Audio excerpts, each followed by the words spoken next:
Like I said before, good video games are not at all made equal, and they tend to exist in a hierarchy, and some of the games that you'll often find near the top of the food chain are the original Tony Hawk's Pro Skater trilogy.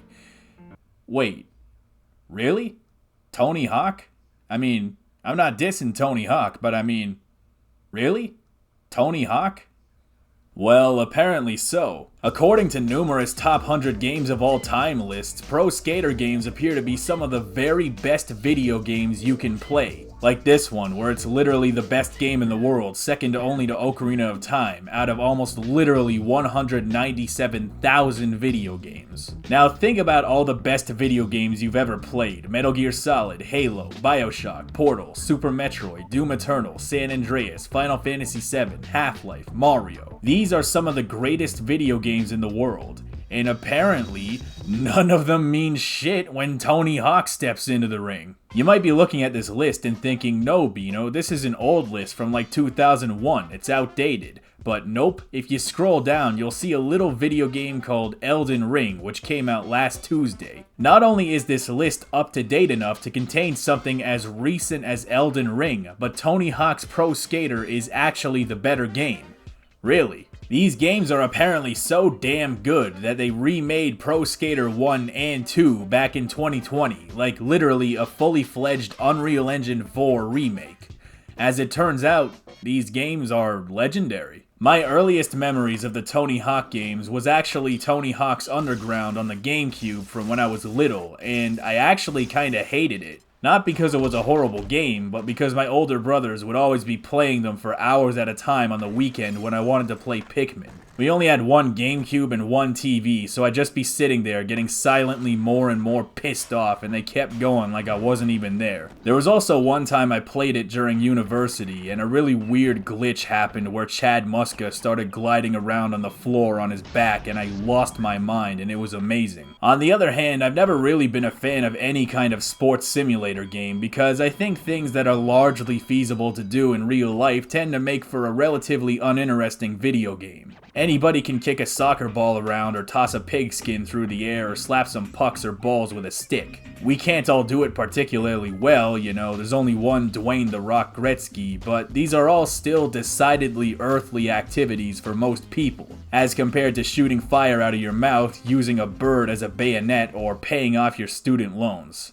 Purely fictional. I guess the thing that makes Tony Hawk stand out from all the other annual bargain bin sports simulator types of games is that it's skateboarding. And skateboarding is an inherently more video gamey activity. Instead of being restricted to a flat plane, kicking a ball around and hoping none of your virtual teammates decides to be a dumbass, you're doing dick flips and testicular torque half pipes all over a big ass varied map, and all on your own terms. There is actual level design and variety, instead of just trying to meticulously simulate a competition standard soccer field that has been mathematically perfected to be identical to every other one. All of the most famous video game worlds are in this game, like the warehouse and the school and Area 51. The gameplay is far more open to messing around and being a spontaneous experimental dumbass because it's a fundamentally spontaneous activity. It's kinda like a collectathon 3D platformer, except instead of doing side flips and wall jumps and dives and talon trots and shit, you're using the momentum of rolling around on the skateboard to launch yourself 3 billion miles in the air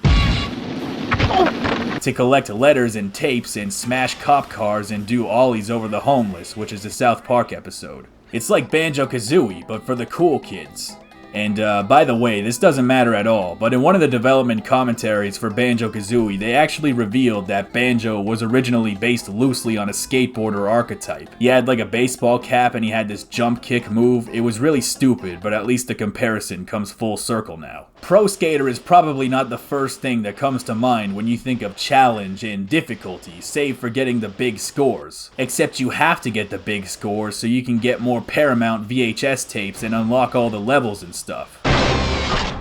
In a single 2-minute interval, you are expected to get tens of thousands of points in order to get all the tapes, and really, this is the real hook of Tony Hawk's Pro Skater. Skating around town, collecting floating letters that spell the word skate, and smashing through boxes like a maniac, that's a lot of fun, but the real fun begins when you start getting experimental and risky, pushing yourself to get those big numbers. Good enough in the world of Tony Hawk is never good enough. Good enough is trash. Just a dumb little thing like a scoreboard and the unlockables they imply is enough to get you to push harder and harder, to make you take risks and probably get run over by a bus and die.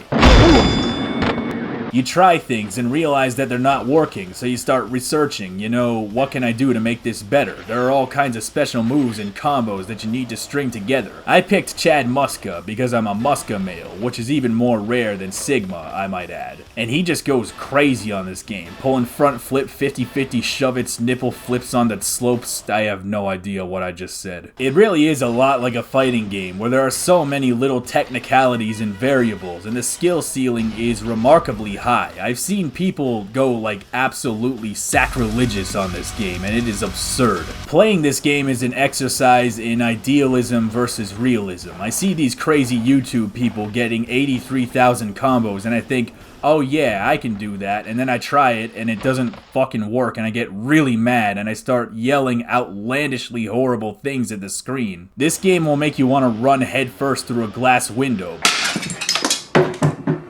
But what's cool about Tony Hawk is that the game actually lets you do that.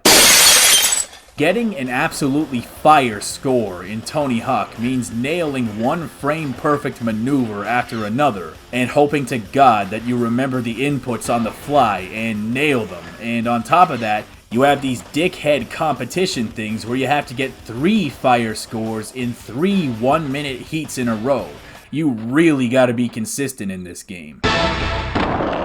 In the context of today's video game landscape, these old Tony Hawk games represent something that we don't see quite as much of today as we used to, and that is its singular focus on fun. It feels wrong to shit on modern games broadly, but there are definitely a lot more games these days that try to steer away from fun in favor of being these pretty and profound prestige-y artifacts, with these massive empty worlds and agonizing dialogue trees that go on way too long and tell you nothing. Toby Fox Skate Man pretty much wastes none of your time. You just jump right in, bam, you're playing the game.